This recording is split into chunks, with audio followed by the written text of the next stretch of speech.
ওরে শোন, পায়ে দড়ি বেঁধে টানতে টানতে জঙ্গলের ওই দিকটায় ফেলে রেখে আয়গা। দেখবি রাতে শেয়াল কুকুরে খেয়ে ফেলবে। না না, আমার মেয়েকে এইভাবে আমি নিয়ে যেতে দিব না। দেখো বুড়ি, তুমি যদি তোমার মেয়েকে নিয়ে না যেতে দাও তাহলে আমরা কিন্তু তোমাকেও এই গ্রাম থেকে বের করে দেব। হ্যাঁ, দাও দাও, যেখানে আমার মেয়ে নাই সেই গ্রামে আমিও থাকতে চাই না। আহ, আহ, আহ। দূর বাবা, এ যে দেখছি একটা মরা নিয়ে চিন্তা হচ্ছিল, এখন আরেক মরা। যা যা, তোরা মালতীর সাথে বুড়িটাকেও জঙ্গলে ফেলে দিয়ে আয়। মালতী আর বুড়ি ছোট বংশের হওয়ায় কেউ তাদের শেষ কাজ করতে রাজি হয় না।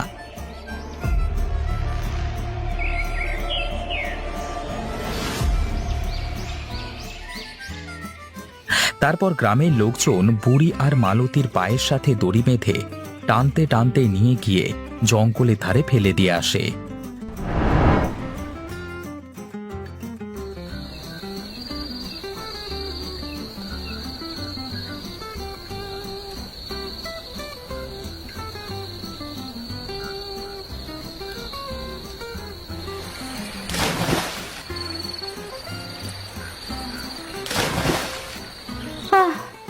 আজ যা গরম পড়েছে তাতে ঘরে একটু শুয়েও শান্তি নাই।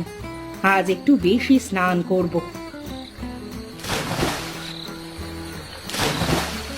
যাক, একটু শান্তি লাগছে। এবার যাই, অনেক স্নান করা হয়েছে, এবার বাড়ি যাই।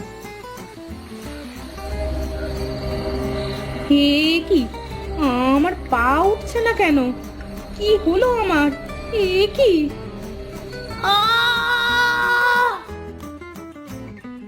আজ ইলিশ মাছ আর কচুর শাক রান্না করেছিলাম, যা ভালো হয়েছিল না। সত্যি, কচুর শাক আর ইলিশ মাছ রান্না করলে অনেক সুন্দর লাগে। দিদি, বলি কি, তুমি আজ আমাদের বাড়িতে এসো, এসে তুমি ইলিশ মাছ আর কিছু কচুর শাক নিয়ে যেও। আচ্ছা।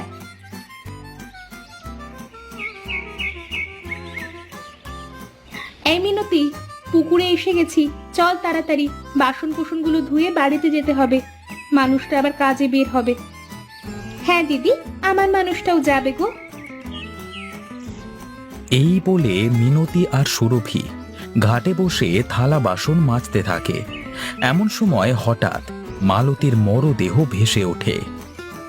দিদি, ও দিদি, ওটা কি দেখা যাচ্ছে গো? হ্যাঁ রে, তাই তো মনে হচ্ছে কোনো মানুষ।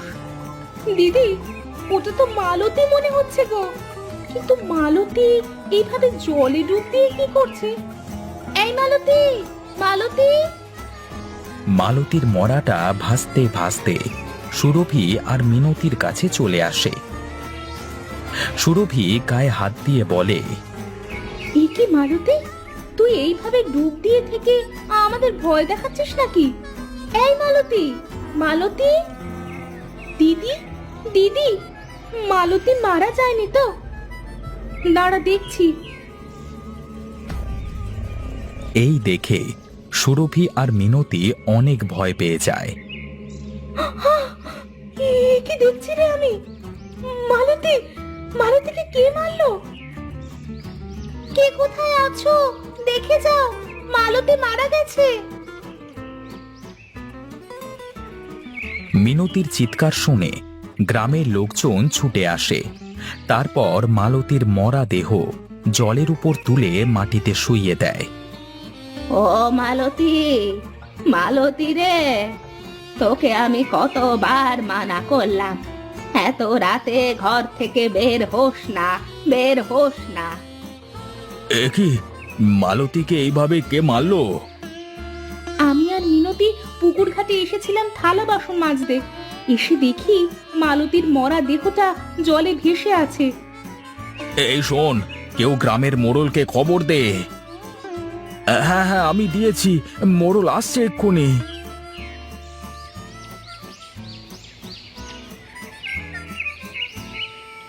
ইস, তাহলে আমাদের গ্রামে খুন? কে করলো এমন কাজ? কেউ কি দেখেছো? হ্যাঁ, না কর্তাবাবু, আমরা কেউ দেখিনি। তোমরা আমার মেয়েটাকে শ্মশান ঘাটে নিয়ে চলো, ওর যে অন্তিম সংস্কার করতে হবে। না না, এ হতে পারে না। কিভাবে মারা গেছে তা আমরা জানি না। কে জানে কোন পাপ কাজ করতে গিয়ে মরেছে। হ্যাঁ দাদা, তুমি ঠিকই বলেছ, ওকে যে ধরাটাও পাপ হবে। কর্তাবাবু, আমরা কেউ এই নিচু জাতের মেয়েকে অন্তিম সংস্কার করতে পারবো না। তা বললে তো হয় না। এইভাবে এই জায়গায় মরাটা রেখে দিলে তো পচে গন্ধ ছাড়বে, তাতে গ্রামের মানুষের চলাচলের কষ্ট হবে তো। তাহলে কি করব এখন? ওরে শোন, পায়ে দড়ি বেঁধে টানতে টানতে জঙ্গলের ওই দিকটায় ফেলে রেখে আয়গা। দেখবি রাতে শেয়াল কুকুরে খেয়ে ফেলবে। না না, আমার মেয়েকে এইভাবে আমি নিয়ে যেতে দিব না। দেখো বুড়ি, তুমি যদি তোমার মেয়েকে নিয়ে না যেতে দাও, তাহলে আমরা কিন্তু তোমাকেও এই গ্রাম থেকে বের করে দেব। হ্যাঁ, দাও দাও। যেখানে আমার মেয়ে নাই সেই গ্রামে আমিও থাকতে চাই না। আহ, আহ, আহ। দূর বাবা, এ যে দেখছি একটা মরা নিয়ে চিন্তা হচ্ছিল, এখন আরেক মরা। যা যা, তোরা মালতীর সাথে বুড়িটাকেও জঙ্গলে ফেলে দিয়ে আয়। মালতী আর বুড়ি ছোট বংশের হওয়ায় কেউ তাদের শেষ কাজ করতে রাজি হয় না।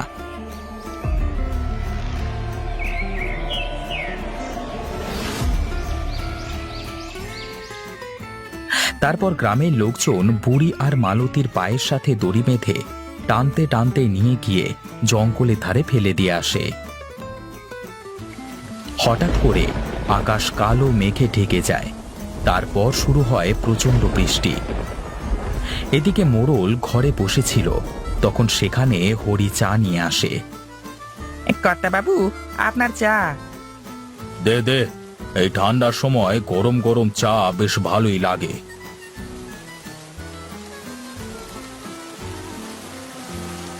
কর্তাবাবু, কইছিলাম কি, বুড়ি আর তার মেয়েটা ওইভাবে জঙ্গলে ফেলে রেখে আসা কি ঠিক হয়েছে আমাদের? আরে ওরা হলো নিচু জাত, ওদের যদি গ্রামের লোকজন না ছুঁতে চায় তাহলে আমি কি করতে পারি বল? হ্যাঁ, কিন্তু কর্তাবাবু, আপনি চাইলে তো। হরি, চুপ কর তো, চুপ কর।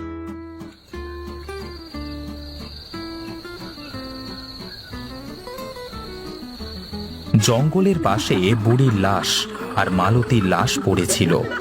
এমন সময় দুটো কালো ছায়া এসে বুড়ি আর মালতীর শরীরে প্রবেশ করে।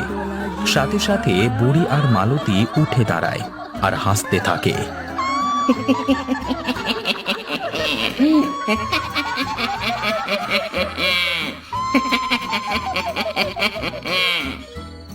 বুড়ি আর মালতী হাঁটতে শুরু করে।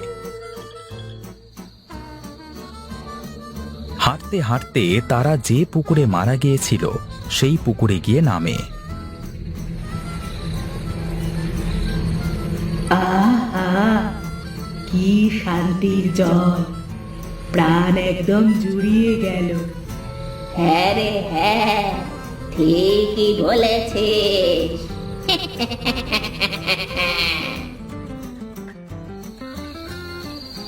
কই গো গিন্নি, আমার গামছাটা দাও দেখি।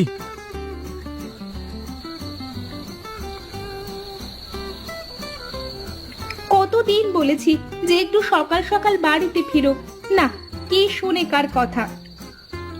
বউ, আরে কাজ করতে করতে যদি দেরি হয়ে যায় তাহলে কি আর করতে পারি বলো তো? দাও দাও, এদিকে যে অনেক রাত হয়ে গেছে, পুকুর থেকে স্নানটা সেরে আসি। হ্যাঁ হ্যাঁ, যাও। সারাদিনের গা ঘামা যে গন্ধটা তোমার শরীরে, এখন স্নান না করে আসলে ঘরে ঢুকতে দেব না কিন্তু। আরে সে কি আমি জানি না। আচ্ছা আচ্ছা, যাচ্ছি যাচ্ছি। এই বলে কানাই মিনতির হাত থেকে গামছাটা নিয়ে হাঁটতে শুরু করে।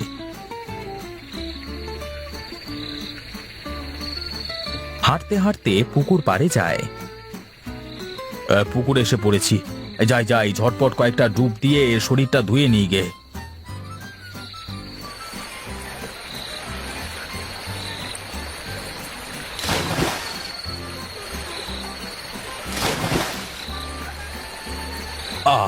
শান্তি!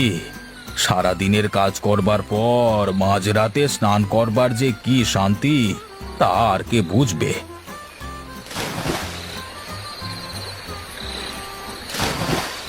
কানাই ডুব দিয়ে উঠবার পরেই ভয়ঙ্কর সুরে কানাইয়ের পেছন থেকে কেউ যেন কথা বলে ওঠে। যে করে সেই বোঝে।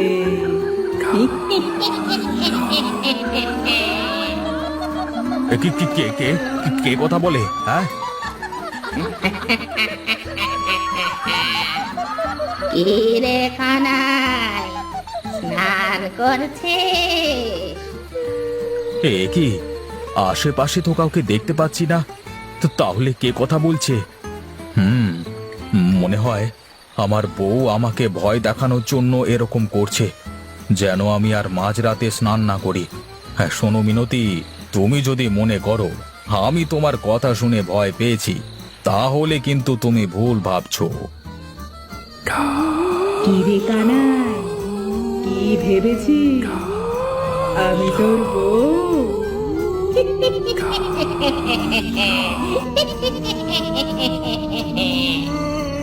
মালতীর কথা শুনে কানাই পেছন ঘুরে তাকায়, আর কানাই দেখে তার পেছনে মালতী দাঁড়িয়ে আছে। মালতীর চোখ দুটো না থাকায় অনেক ভয়ঙ্কর লাগছিল।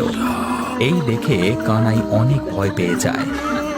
এ কি মালতী, তুই? আরে কি চেহারা তোর! কি রে কানাই, আমাকে তাহলে চিনতে পেরেছিস?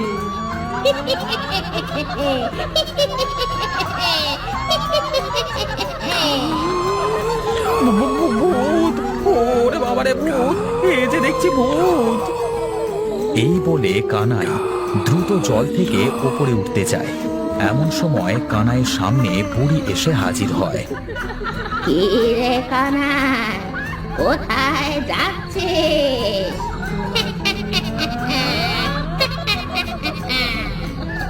এ কি দেখছি আমি, বুড়ি আর তার মেয়ে মরে গিয়ে দেখি ভূত হয়ে গেছে। ওরে বাবারে, কে আছিস? আমাকে বাঁচা! তোকে কেউ বাঁচাতে পারবে না, কেউ না।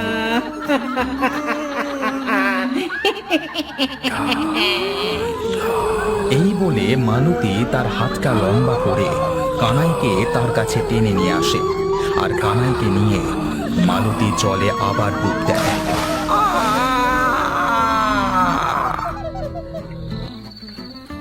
এদিকে কানাইয়ের যাওয়া অনেক সময় হওয়ায় মিনতি চিন্তায় পড়ে যায়। এ কি, লোকটা অনেক সময় হলো পুকুরে গেছে, এখনো ফেরার কোনো নামগন্ধ নাই দেখছি। আহ, এদিকে যে আমার চোখে ঘুমের জন্য চোখের পাতা টেনে ধরে রাখতে পারছি না, কি যে করি। মিনতি ঘরের বারান্দায় বসে কানাইয়ের জন্য অপেক্ষা করে। এমন সময় কানাই আসে।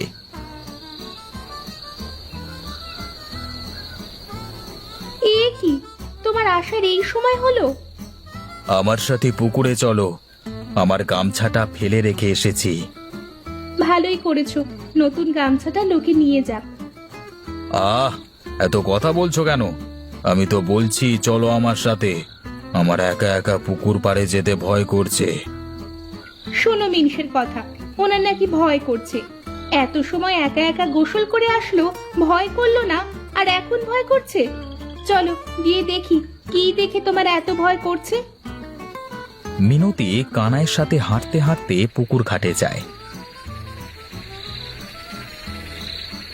মিনতি পুকুর ঘাটে গিয়ে দেখে সেখানে গামছাটা নেই।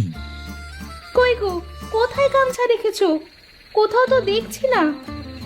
এ কথা বলে মিনতি যেই পেছনে ফিরে তাকায়, সাথে সাথে কানাই মিনতিকে ধাক্কা দিয়ে জলের মধ্যে ফেলে দেয়। মিনতি জলের মধ্যে পড়ে আর ওপরে ওঠে না। ওপরে থাকা কানাই তখন হাসতে থাকে।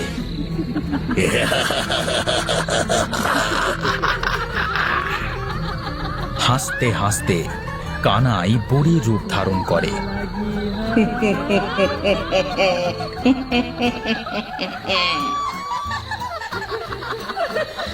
তারপর বুড়ি জলের মধ্যে গিয়ে অদৃশ্য হয়ে যায়।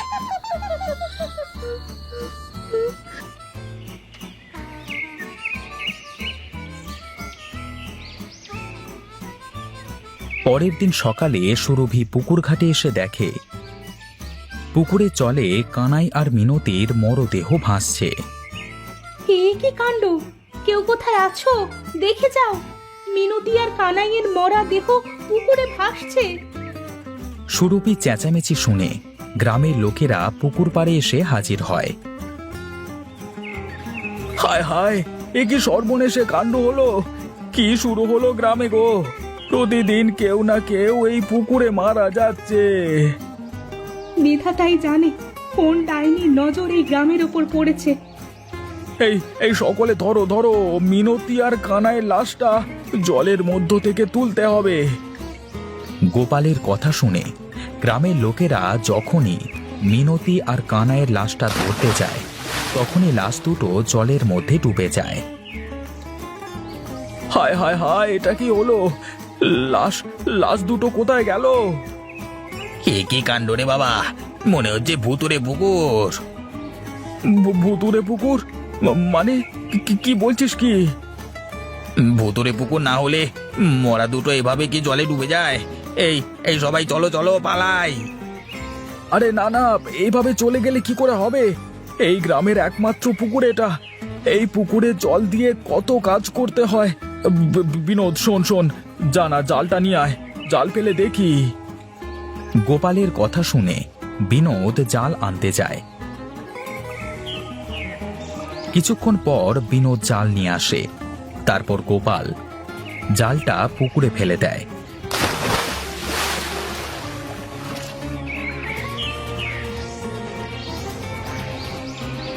জাল তোলবার পর জালে কিছুই ওঠে না। গোপাল কয়েকবার জাল ফেলে চলে,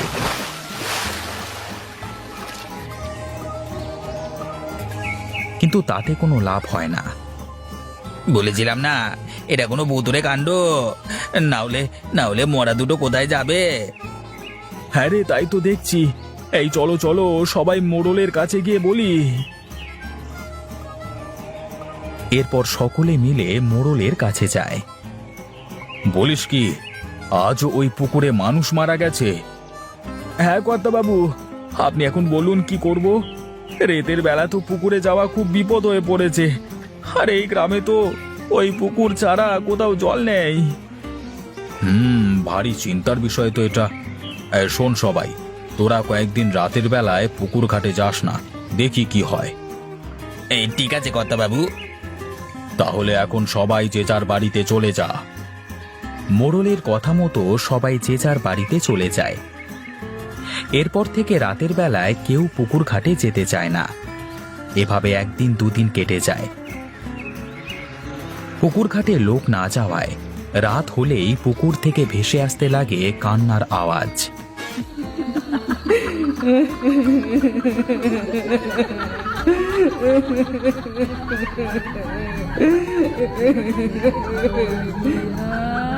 কান্নার আওয়াজে গ্রামের লোকজন যে যার ঘরে ঢুকে দরজা বন্ধ করে দেয়। রাত হলে পুরো গ্রামটা মানুষ শূন্য হয়ে পড়ে। একদিন রাতের বেলায় মোড়ল আর হরি যাত্রা দেখে রাস্তা দিয়ে হাঁটতে হাঁটতে আসছিল।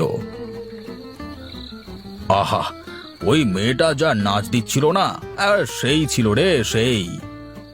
হ্যাঁ কর্তাবাবু, এই মাঝে মধ্যে এমন নাচ দেখলে মনটার ভেতর কেমন যেন খুশি খুশি হয়ে ওঠে। তা তুই ঠিকই বলেছিস।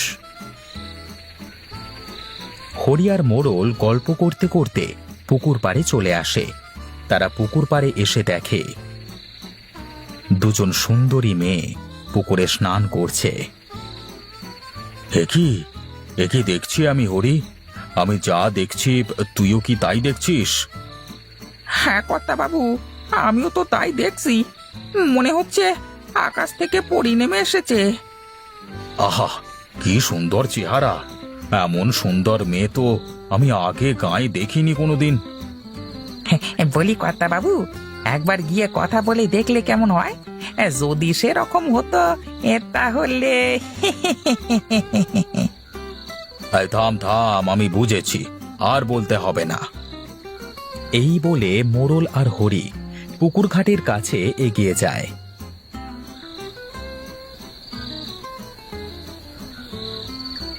কে গো সুন্দরী তোমরা, এই মাঝরাতে স্নান করছো আমার পুকুরে? কেন, আপনিও কি আমাদের সাথে স্নান করবেন নাকি? মানে আমি এই মাঝরাতে স্নান করব। কেন, লজ্জা করছে নাকি? দেখছিস না, লজ্জায় মুখটা কেমন লাল হয়ে গেছে। কর্তা বাবু, এমন সুযোগ হাত ছাড়া করবেন নিকো। এই যান যান, আমি আসি এইখানে। তুই বলছিস?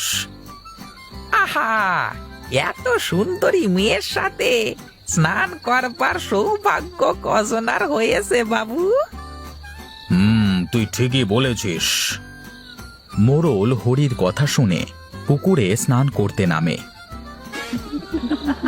মোড়ল যখনই সুন্দরী মেয়েদের কাছে এগিয়ে যায়, সাথে সাথে মেয়ে দুটোর চেহারা ভয়ঙ্কর রূপ ধারণ করে।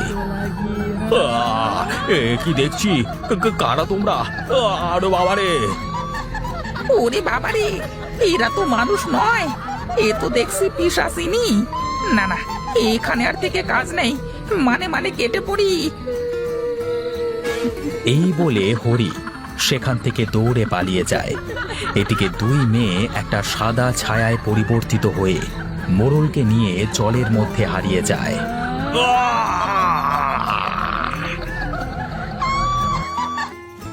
এই ঘটনা গ্রামের সকলে জানবার পর এক তান্ত্রিককে ডেকে নিয়ে আসে। সেই তান্ত্রিক পুকুরে চলে তার হাতে থাকা মন্ত্রপুত জল ছিটিয়ে দেয়। সাথে সাথে পুকুর থেকে দুটো সাদা ছায়া বের হয়ে হাওয়ায় মিশে যায়। আর ভয় নেই, এখন থেকে এই পুকুরে তোমরা আগের মতো স্নান করতে পারবে। তবে সাবধান, কেউ মাঝরাতে স্নান করতে এসো না কিন্তু। তান্ত্রিকের কথা মতো গ্রামের সকলে আবার আগের মতো পুকুরের জল নিয়ে কাজ করতে থাকে।